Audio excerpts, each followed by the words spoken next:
السلام علیکم friends, welcome to کتاب نگری یوٹیوب چینل کتابوں کی نگری میں خوش آمدید۔ میں ہوں آپ کی ہوسٹ اقرا یاسین اور آج میں آپ کے لیے لے کر آئی ہوں عائشہ گل کے قلم سے تحریر کردہ ناول طلسم یاقوت کے ایپیسوڈ نمبر 45 کو لے کر۔ اس ایپیسوڈ کو سٹارٹ کرنے سے پہلے آپ جلدی سے کر لیجئے ہمارے چینل کو سبسکرائب، ویڈیو کو لائک اور کلک کر لیجئے بیل آئیکن کو۔ اب آتے ہیں ایپیسوڈ کی جانب۔ میں کیا پوچھ رہا تھا کہ کب ملے گا وہ سرپرائز جس کے بارے میں ذکر کر کے آپ نے مجھے بے چین کر رکھا ہے۔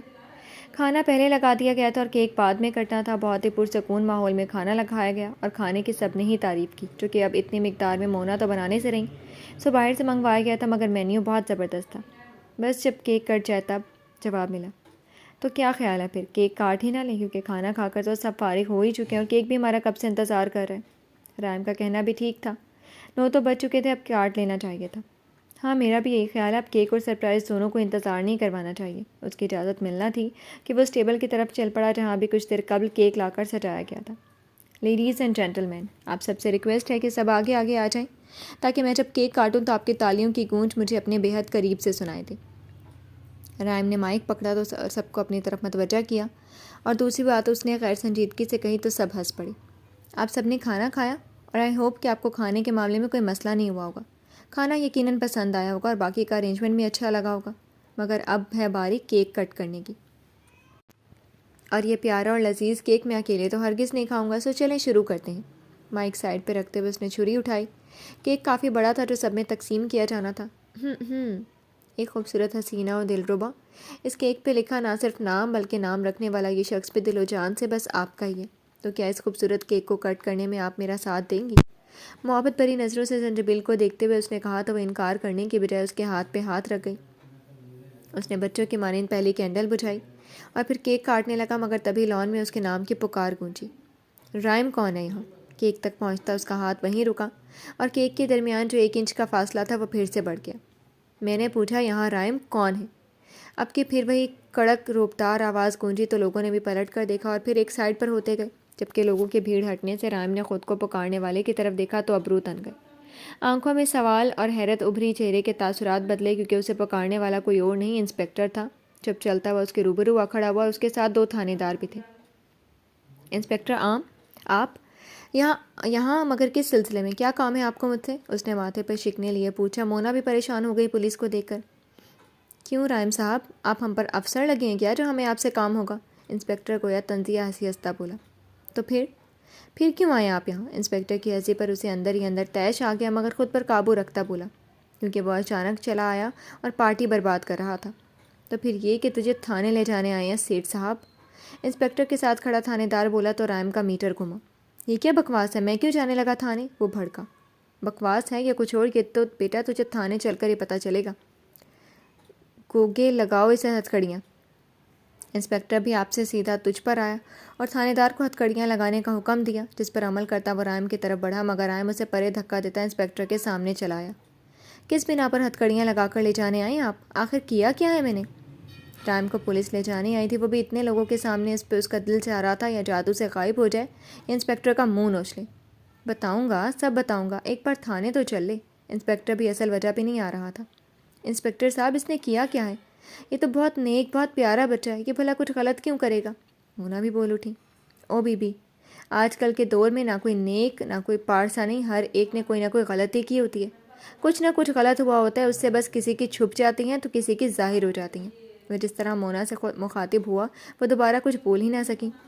زنجبیل، یہ سب کیا ہو رہا ہے؟ کچھ کرو یار، میں ان کے ساتھ تھانے ہرگز نہیں جاؤں گا، اور تم یہ ہتھکڑیاں ہٹاؤ، انہیں قریب مت لاؤ میرے۔ وہ زنجبیل سے کہنے کے بعد ہتھکڑیوں کو خود سے دور کرتا بولا، مگر تھانے دار پھر بھی ڈھیٹ تھا، باز نہ آیا، اور جب وہ باز نہ آیا تو زنجبیل بول اٹھی، رک جاؤ وہیں، خبردار جو یہ تم نے میرے شوہر کو پہنائی تو۔ وہ روبدار لہجے میں بولی تو تھانے دار وہیں رک گیا۔ وہ چلتی ہوئی اس کے پاس آئی اور ایک ہی جھٹکے سے ہتھکڑیاں اس کے ہاتھ سے لے لی۔ وہ بولی اور آئی تو رائم کو کچھ حوصلہ ہوا، کیونکہ وہ نجیب شاہ کی بیٹی اور ظہور شاہ کی بھتیجی تھی اور یہ کوئی چھوٹی بات نہ تھی۔ یہ ہتھکڑیاں تم اسے ہرگز نہیں پہناؤ گی، وہ ایک بار پھر بولی تو جواباً رائم نے جلی کٹی مسکراہٹ تھانے دار کے سپرد کی، کیونکہ یہ ہتھکڑیاں اپنے شوہر کو میں خود پہناؤں گی۔ زنجبیل کے الفاظ تھے یا کوئی بم جو پھٹا تو رائم کے کان سائیں سائیں کرنے لگے۔ کیوں میرے پیارے شوہر؟ پہنا دوں، کیونکہ تھانے تو تمہیں جانا ہی پڑے گا۔ وہ ابھی اس جھٹکے سے نہیں سنبھلا تھا جو زنجبیل کے پہلے لفظوں نے اسے دیا تھا، کہ اس نے مزید جھٹکا دیا۔ کہ تم کیا کہہ رہی ہو زنجبیل؟ یقیناً میرے ساتھ مذاق کر رہی ہو۔ وہ حد درجہ حیرت بھی ڈوبی آواز میں لیے بولی، یہ مذاق ہرگز نہیں ہے۔ وہ سنجیدگی سے بولی، یہ مذاکرات کرنے کا وقت نہیں ہے۔ بتاتا چلوں کہ ہمیں یہاں تمہیں گرفتار کرنے کے لیے تمہاری بیوی نے ہی بلایا ہے۔ انسپکٹر نے مداخلت کی تو رائم کا گویا سر چکرا کر رہ گیا۔ اسے یقین نہیں آ رہا تھا، یوں لگ رہا تھا جس سے سب مل کر اس کے ساتھ کوئی ڈرامہ کر رہے ہیں اور ابھی سب کی ہنسی چھوٹ پڑے گی۔ ہاں، میں نے ہی بلایا ہے، اس نے اقرار کیا، اور پھر ساکت اور گنگ کھڑے رائم کے دونوں ہاتھ ہتھکڑیوں میں مقید کر دیے۔ اس دوران وہ بس یک ٹک اسے دیکھے گیا۔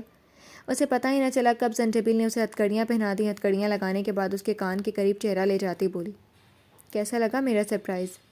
وہ پیچھے ہٹی تو اس کی آنکھوں میں رائم نے دیکھا اور اس کا یہ دیکھنا ہی غضب ہو گیا۔ اسے کچھ پوچھنے کی ضرورت نہ تھی، بلکہ اب تو زبان تالو سے ہی چپک گئی۔ بالکل شل، بالکل برف، بالکل جامد۔ اس نے اپنے ہاتھوں کی ہتھکڑیوں کو دیکھا اور بولا، تم میرے ساتھ ایسا نہیں کر سکتی، کھولو انہیں، تم مجھے جیل نہیں بھجوا سکتی، میں نے کہا کھولو انہیں۔ وہ چلایا، آخر میں نے کیا کیا ہے؟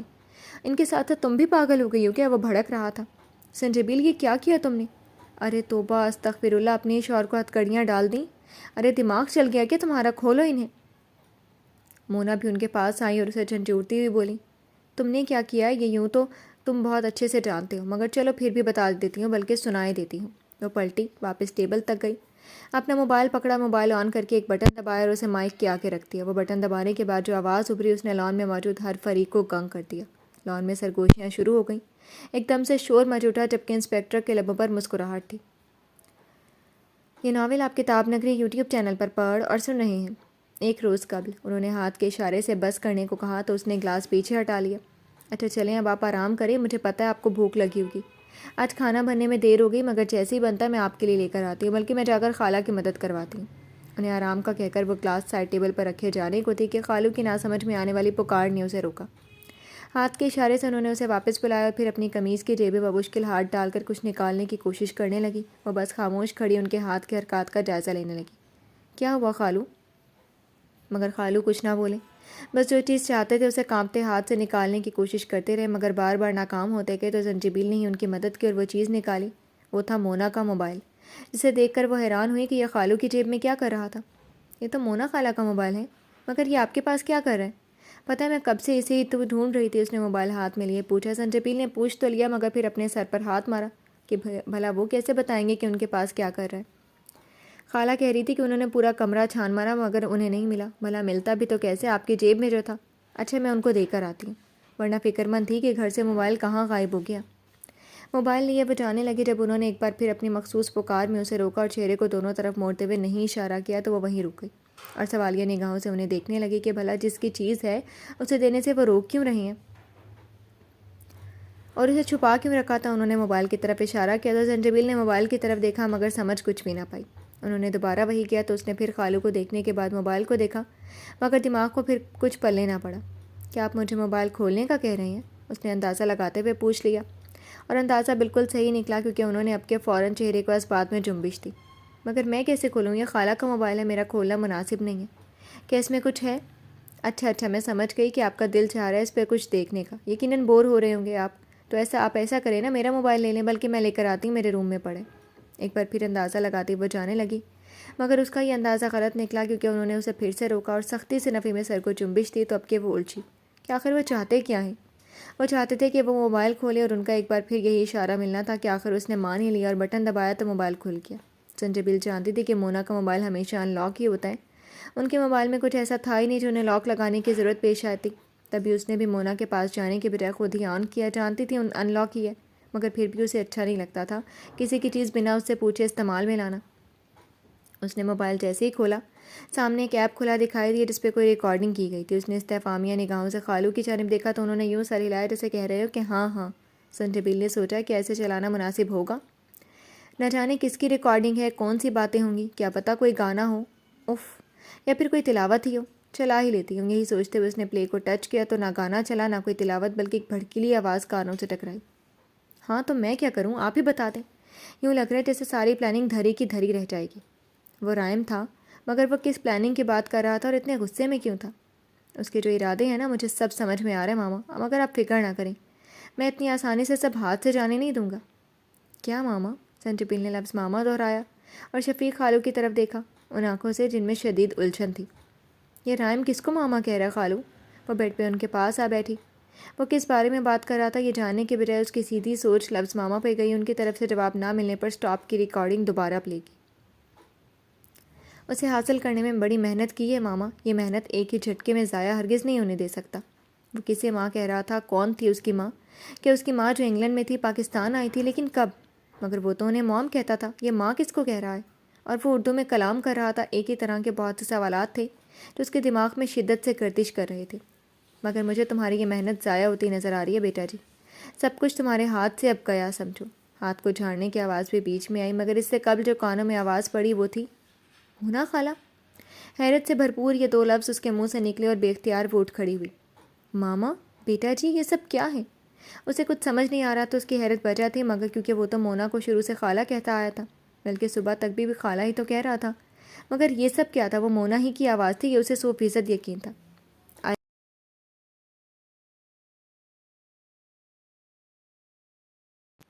یا میرے خدایا، رائم اور مونا خالہ ماں بیٹے ہیں؟ مگر کیسے؟ یہ کیسے ہو سکتا ہے؟ اور یہ اس طرح سے میرے بارے میں بات کیوں کر رہے ہیں؟ وہ خود ہی سے سوال جواب کرتی جا رہی تھی، مگر جواب نہ تھا۔ خالو، خالو ادھر دیکھیں، یہ سب کیا ہے؟ کیا رائم آپ کا بیٹا ہے؟ اس نے ان کا چہرہ اپنی طرف کرتے ہوئے پوچھا تو انہوں نے اس بات کا انکار کیا کہ وہ ان کا بیٹا ہے۔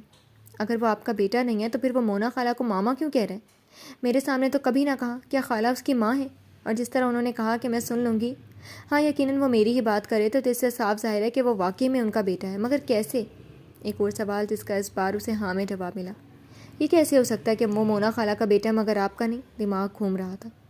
ایک منٹ، وہ ان کا بیٹا ہے، آپ کا نہیں؟ یعنی خالہ کی پہلے بھی شادی ہوئی تھی؟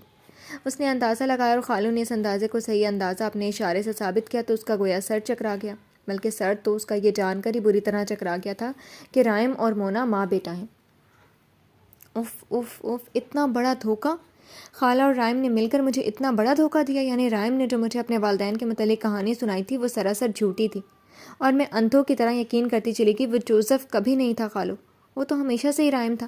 اس نے جھوٹی کہانی سنا کر مجھے اپنی طرف مائل کرنے کی کوشش کی، خود کو بیچارہ اور مظلوم ظاہر کرنے کی کوشش کی، مگر کیوں؟ خالو کے پاس جواب تھے، تبھی انہوں نے اسے مزید آگے سننے کا کہا تو حیرت اور بے یقینی سے بھرے اس وجود نے پلیٹ کو ٹچ کیا۔ اس کے چکر میں آپ کو خالہ کہنا پڑتا ہے؟ یعنی حد ہو گئی، اتنے مہینوں سے اپنی ماں کو خالہ بنایا ہوا ہے۔ یہ سننے کے بعد تو کوئی شک باقی رہتا ہی نہیں تھا۔ وہ زنجبیل کی بات اس طریقے سے کر رہا تھا کہ اسے یقین ہی نہیں آیا کہ یہ وہی رائم ہے جس کے ساتھ وہ رہتی آئی ہے، جو اس سے ہمیشہ محبت سے پیش آیا۔ وہ اس کے پیچھے اس کا ذکر اتنی ناگواریت، اتنی بیزاریت، اتنے برے طریقے سے کر رہا ہے۔ ہاں تو کوششیں تیز کرو نا اپنی، جلد اس قصے کو ختم کرو تاکہ اس لفظ خالہ سے جان چھوٹے۔ اس پلاٹ کے پیپرز پہ تو سائن کروا کے اسے اپنے نام لگوا لیے، اسی طرح اب دوسری جائیداد پہ بھی ہاتھ صاف کرو اتنی ہی صفائی سے۔ یا اللہ، یہ سب کیا ہے؟ کیا یہ خالہ اور رائم ہی ہیں؟ یعنی یہ دونوں میری دولت کے پیچھے ہیں، اس لیے رائم نے مجھ سے شادی کی، 2 سال اس لیے میرے پیچھے پڑا رہا اور میں سمجھتی رہی کہ وہ مجھ سے محبت کرتا ہے۔ خالو، اتنا بڑا دھوکہ کیا رائم اور خالہ نے میرے ساتھ؟ مجھے اپنے کانوں پہ یقین نہیں آ رہا۔ شفیق خالو کی طرف آنسو بھری آنکھوں سے دیکھتی وہ بولی، جس پر انہوں نے بھی اپنے تاثرات سے اس کے لیے دکھ کا اظہار کیا۔ یہ سب اتنا آسان نہیں ہے ماما، چاہتا تو میں بھی ہوں کہ سب ایک ہی پل میں حاصل کر لوں، مگر صبر کرنا پڑے گا۔ گرم کھانے کی کوشش کریں گے تو منہ جل جائے گا۔ پلاٹ اپنے نام ہو گیا، ابھی اسی پہ خوشی منائیں، دیکھیے گا کیسے باقی کی دولت بھی اپنے ہاتھوں میں آ جائے گی، اور اس زنجبیل کو پتہ ہی نہیں چلے گا کہ ہم اس کے ساتھ کیا کھیل کھیل گئے۔ جیسے بیماری کا فائدہ اٹھاتے ہوئے میں نے پروجیکٹ کے پیپرز بول کر پلاٹ کے پیپرز پر سائن کروا لیے، اسی طرح آگے بھی کوئی نہ کوئی طریقہ آزماتا رہوں گا۔ اف اف اف، یہ رائم، اور وہ بھی اس قدر لالچی، اس قدر فریبی۔ زنجبیل کو یاد آیا جب رات کے پہر وہ پروجیکٹ کے پیپرز بول کر اس سے سائن کروانے آیا تھا، اور اس نے بیماری کے سبب بنا ایک لفظ بھی پڑھے بس سائن کر دیے تھے۔ اس نے اپنے سارے ضروری کاغذات لاکر میں رکھے ہوئے تھے، مگر اس لاکر کی چابی کسی کے ہاتھ لگ جائے ایسا ممکن تھا، بلکہ ممکن تھا سو وہ لگ گئی رائم کے ہاتھ۔ وہ کیا چیز کہاں رکھتی تھی یہ ان دونوں سے بہتر کوئی نہیں جانتا تھا، کیونکہ وہ اس معاملے میں اس پر نظر جو رکھے ہوئے تھے۔ اسے کوئی پرواہ نہیں تھی، کوئی دکھ نہیں تھا کہ اس کا پلاٹ کسی اور کی دسترس میں چلا گیا ہے۔ اسے تو بہت حیرت اور بے حد تکلیف ہو رہی تھی مونا اور رائم کی حقیقت جان کر۔ ارے بیٹا، یہ بھی تو بولو کہ جس بیماری کا تم نے فائدہ اٹھایا اس بیماری کا سبب بھی تو تم ہی بنے تھے۔ اس کی ذرا سی طبیعت خراب ہوئی تھی اور تم نے اسے صحیح دینے کے بجائے غلط دوائیاں دے کر مزید خراب کر دیا، مگر اچھا ہی کیا، کچھ تو ہاتھ لگا۔ مگر میں سنجیدہ ہوں کہ اپنی کوششیں تیز کرو، وہ لڑکی اپنے کزن کے چکروں میں ہے۔ ایک اور دھچکا، یعنی کہ اس حد تک گر گئے کہ اسے غلط دوائیاں دیتے رہے۔ یہ لوگ اتنے بے رحم، اتنے سنگ دل ہیں۔ اگر مجھے کچھ ہو جاتا تو میں نے اس بیماری میں کتنی تکلیف کاٹی، کتنی بے بس رہی، کتنی دعائیں کرتی رہی کہ میں ٹھیک ہو جاؤں، مگر میرے وہم و گمان میں بھی نہیں تھا کہ مجھے اس حال میں پہنچانے والے یہ دونوں ہیں جو اس وقت بظاہر لمحہ لمحہ میری جھوٹی فکر میں گھلتے رہے۔ تم نے تو اپنی آنکھیں بند کر رکھی ہیں، جبکہ میں تو حویلی گئی ہی اسے لیے تھی کہ اس پر نظر رکھ سکوں۔ جب سے تم نے بتایا کہ افغان زندہ ہے، مانو کلیجہ حلق کو آتا رہا کہ اس کا عاشق آ گیا، اب تو وہ گئی ہاتھ سے، اور ساتھ سارا پیسہ بھی۔ ارے چھپ چھپ کے اس سے کمرے میں ملتی رہتی تھی، نہ جانے دونوں میں کون سی کھچڑی پکتی رہتی تھی۔ دونوں کا یوں ہی ملنا ملانا چلتا رہا تو وہ دن دور نہیں جب وہ تم کو خالی ہاتھ دکھاتی حویلی کی بہو بننے کو چل پڑے گی۔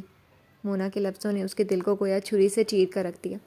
اسے یقین نہیں آ رہا تھا کہ یہ وہی مونا خالہ ہیں جو میری بیٹی کہتی تھکتی نہیں تھی، جو اس سے صرف اور صرف لاڈ و محبت سے پیش آیا کرتی تھیں، جن کی زبان اس کے لیے صرف شہد ٹپکاتی تھی۔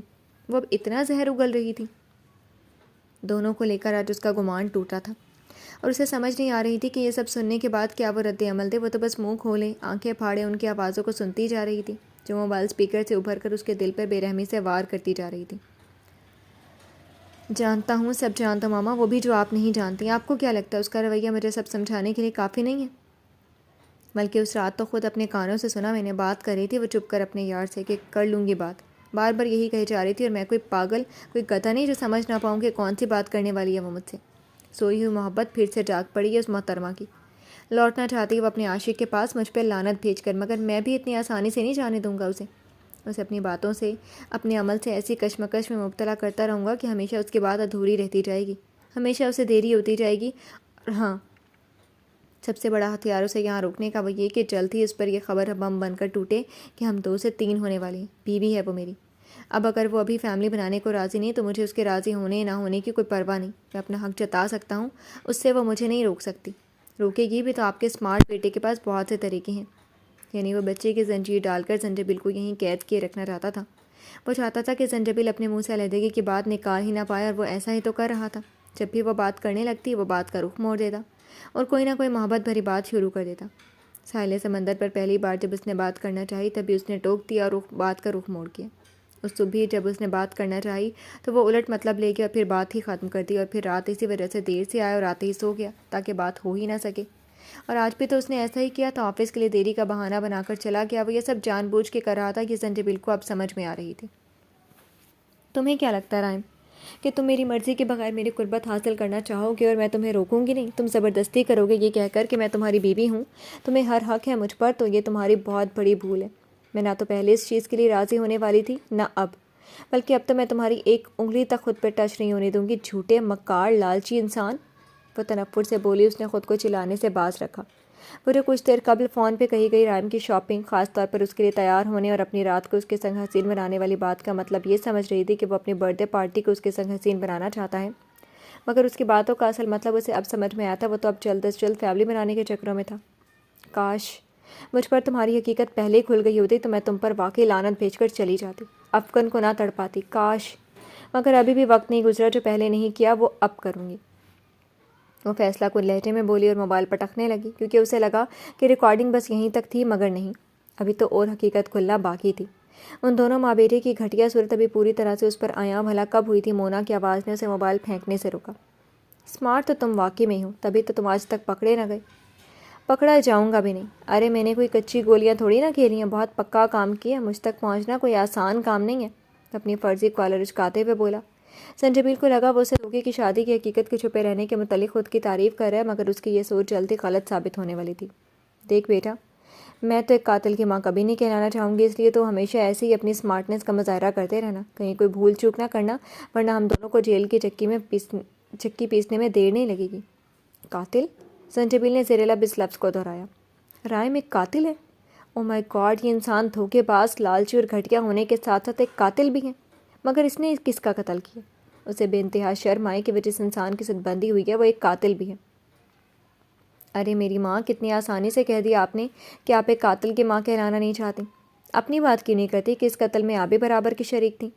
اپنی پیاری دوست زینہ مادام اور اس کے شوہر نامدار کا خون کروانے میں آپ کا بھی اتنا ہی ہاتھ تھا جتنا کہ میرا۔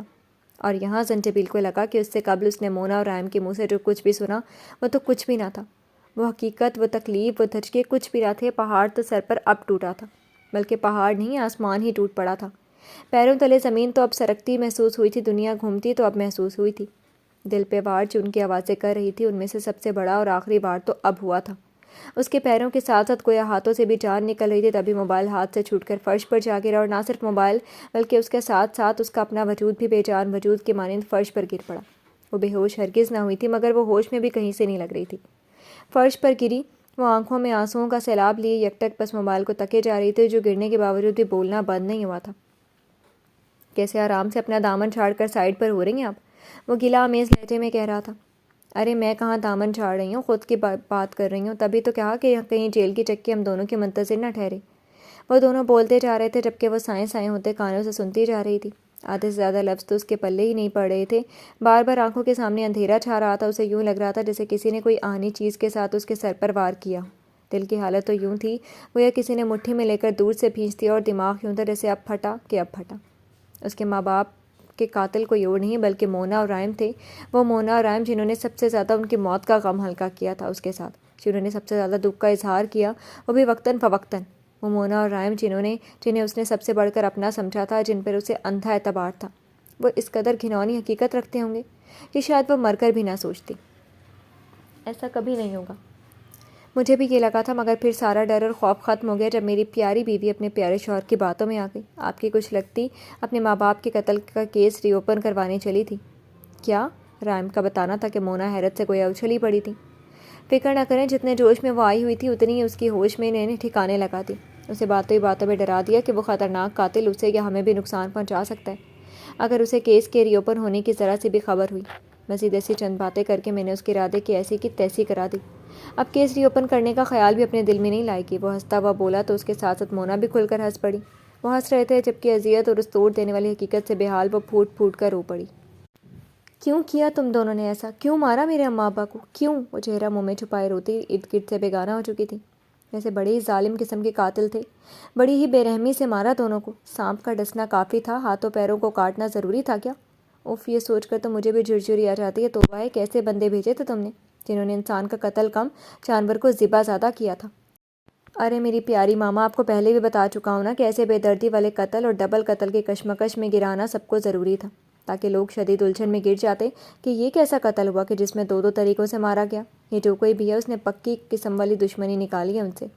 سب کا پہلا شک حویلی والوں پہ ہی جانا تھا، اور پھر موقع بھی تو دیکھے کہ کون سا تھا، الیکشنز کا، جس میں اچھے اچھے اپنے بھی ایک دوسرے کے دشمن بن جاتے ہیں، خاص کر دو بھائی۔ ایسے بے رحم قتل سے ہمارا مقصد زنجبیل کو دیوانہ ہی تو کر دینا تھا، جو کہ وہ ہو گئی تھی، اور بنا سوچے سمجھے ظہور شاہ پہ الزام لگا کر اسے جیل بھجوا دیا، اور پھر سب چھوڑ چھاڑ کر ہمارے پاس چلی آئی۔ یہی تو ہم چاہتے تھے، مگر پھر بھی رائم، اگر ہم پکڑے گئے تو؟ مونا کو یہی خوف کھایا جاتا تھا۔ ارے کیسے پکڑے جائیں گے ماما، جبکہ وہ دونوں آدمی جن سے یہ قتل کروایا تو وہ تو خود میرے ہاتھوں لقمہ اجل بن چکے ہیں۔ ان کا پتہ میں ایسے صاف کر چکا ہوں کہ کسی کے فرشتوں تک کو خبر نہیں ہوگی۔ یوں تو زنجبیل کیس ری اوپن نہیں کروائے گی، لیکن فرض کریں اگر کروا بھی لے تو پولیس ان بندوں تک کیسے پہنچے گی، کیونکہ وہ تو خود ہوا بن گئے، اور جس طرح بنے اس کے بعد تو کوئی مجھ تک پہنچ ہی نہیں سکتا۔ وہ تو بس اچھا ہی ہے کہ یہ کیس بند ہی رہے، تبھی کوشش کرتا رہا اس کا ارادہ بدلنے کی، کیونکہ خوف تو پیدا ہو ہی جاتا ہے۔ پھر آوازیں تھی کہ آتی ہی جا رہی تھی، موبائل خاموش ہونے کا نام ہی نہیں لے رہا تھا، وہ ان کی گھٹیا حقیقت زنجبیل پہ ظاہر کرتا ہی جا رہا تھا۔ خیر، گھر میں آگ لگ جانے سے سب اس نے اسے قدرتی موت ہی قرار دیا۔ اکثر یہی ہوتا ہے، بھلے کسی نے سوچی سمجھی پلاننگ کے تحت ہی کیوں نہ لگائی ہو۔ یہ مونا کی آواز تھی، یعنی رائم نے وہ واحد ثبوت جو دو زندہ وجود تھے انہیں بھی مٹا ڈالا تھا، وہ بھی ان کے گھر میں آگ لگا کر۔ تم نے میرے ماں باپ کو مار ڈالا رائم، تم نے مجھ سے میری سب سے عزیز خوشی، میرا سب کچھ چھین لیا۔ تم مر جاؤ رائم، تم مر جاؤ، اللہ تمہیں غارت کرے خبیث انسان، اللہ تم دونوں کو غارت کرے۔ وہ اب خود پر مزید قابو نہ رکھ سکی اور چلا اٹھی۔ کمرے کا دروازہ بند ہونے اور کچن یہاں سے کافی دور ہونے کے سبب اس کی آواز مونا تک بآسانی نہیں پہنچ سکتی تھی، مگر ایسا نہیں تھا کہ بالکل نہیں پہنچ سکتی تھی۔ خدا کرے کہ تم دونوں بھی یوں ہی تڑپ تڑپ کر مرو، تم دونوں کے جسم پہ بھی یوں ہی وار کر کے اس کے حصے کیے جائیں، یا آگ میں جھلسا جھلسا کر راکھ بنا دیا جائے، خدا کا قہر ہو تم دونوں پہ۔ وہ چلا چلا کر ان دونوں کو بد دعائیں دے رہی تھی۔ اس کی آنکھیں اس قدر لال ہو چکی تھی گویا ابھی ان میں سے خون رس پڑے گا۔ اس کے تاثرات دیکھ کر یوں لگ رہا تھا جیسے ابھی اٹھے گی اور چاقو لیے دونوں کی یا تو گردنیں تن سے جدا کر دے گی، یا چاقو کی نوک سیدھا ان کے دل میں گھسائے گی۔ خالو وہ مشکل آگے کو ہوئے، یعنی تھوڑا سا اٹھے اور ہاتھ بڑھا کر اس کے کندھے پر رکھا، وہ یا اسے تسلی دے رہے ہوں، اس سے ہمدردی ظاہر کر رہے ہوں۔ شفقت بھرے ہاتھ کا لمس کیا ملا، وہ ان کے قریب ہوتی بیڈ سے سر ٹکائے ایک بار پھر بلک بلک کر رو پڑی تھی۔ وہ اس طرح رو رہی تھی کہ کوئی اپنا تو کیا کوئی غیر دیکھتا تو اس کا دل بھی رو پڑتا۔ اس کے ایسے تڑپ تڑپ کے رونے پر ہر کسی کی آنکھیں نم ہو سکتی تھیں۔ خالوص نے مارا میرے ماں باپ کو، خالو رائم نے، وہ اتنا کمینہ ہوگا میں نے کبھی سوچا ہی نہیں تھا۔ اور مونا خالہ، انہیں تو میں نے اپنی ماں کے برابر سمجھا تھا، اپنا سب سے بڑا ہمدرد، مگر دیکھیں میں کتنی پاگل تھی، جنہیں اپنا سب سے بڑا ہمدرد سمجھتی آئی، جان ہی نہ پائی کہ وہی تو میرے درد کی وجہ تھی۔ خالو، یہ ریکارڈنگ کر کے آپ نے مجھ پہ بہت بڑا احسان کیا، اور آپ کا یہ احسان آپ کی یہ بیٹی کبھی نہیں بھولے گی، کبھی نہیں۔ روتے روتے ہچکیوں کے ساتھ وہ بولی، اور خالو کا ہاتھ اپنے ہاتھ میں لے کر اسے پہ بوسہ دیا، جبکہ انہوں نے نظریں چرا کر سر کو نفی میں جنبش دی، جیسے کہہ رہی ہوں کہ میں نے کوئی احسان نہیں کیا۔ وہ کس قدر اذیت میں تھی اس کی حالت سے صاف ظاہر ہو رہا تھا۔ ظالم بھی اس وقت اس پر رحم کھا لیتا۔ خالو نے محبت سے اس کا سر پر اپنے ہاتھ رکھا تھا۔ کتنے عرصے سے وہ یہ حقیقت زنجبیل پہ ظاہر کرنا چاہتے تھے، مگر کس طرح کرتے یہی تو نہیں جانتے تھے۔ وہ تو ہر چیز کے لیے دوسروں کے محتاج تھے۔ مشکلوں کے ساتھ ہاتھ ہلا کر قریب پڑا گلاس پکڑ تو سکتے تھے، مگر آج تک لبوں سے لگا کر پانی حلق میں اتارنے کی کوشش کامیاب نہ ہو سکی۔ مگر ان کے ایک بٹن دبا کر پھر بند کرنے سے آج وہ زنجبیل کے کتنے کام آ چکے تھے۔ مگر انہوں نے آخر مونا اور رائم کی موجودگی میں یہ سب کیسے کیا، کیونکہ جس طرح وہ کوئی چیز پکڑ کر استعمال کرنے کی کوشش کرتے تھے کافی کھٹ پٹ ہوتی تھی، اور گلاس یا کوئی ٹوٹنے والی چیز ہو تو نقصان بھی ہو جاتا تھا۔ میں ان دونوں کو نہیں چھوڑوں گی، وہ میرے ماں باپ کے قاتل ہیں، اور اپنے ماں باپ کے قاتلوں کو میں یہ آزادی سے نہیں گھومنے دوں گی جب تک تم دونوں کو جیل کے سلاخوں کے پیچھے نہیں پہنچا دیتی۔ اس بیٹی کو بھی چین نہیں آئے گا۔ سزائے موت تو تم دونوں کو ہوگی، 2 قتل کروانے اور 2 قتل کرنے پہ۔ آنسوؤں کو صاف کرنے کی خاطر بے دردی سے آنکھوں اور گالوں کو رگڑتی وہ اٹھی، اور دل میں ان دونوں کو سزا دلوانے کا پکا ارادہ کرتے فرش پہ پڑا موبائل بھی پکڑا، جس میں موجود آڈیو اس وقت اس کی کل متاع تھے جسے ہرگز بھی نہیں گنوانا تھا۔ جی تو فرینڈز، کیسے لگے آپ کو آج کے ایپیسوڈ؟ کمنٹ سیکشن میں ضرور بتائیے گا۔ پھر حاضر ہوں گے ناول کے نیکسٹ ایپیسوڈ کے ساتھ۔ تب تک کے لیے اجازت دیجیے۔ شکریہ، اللہ حافظ۔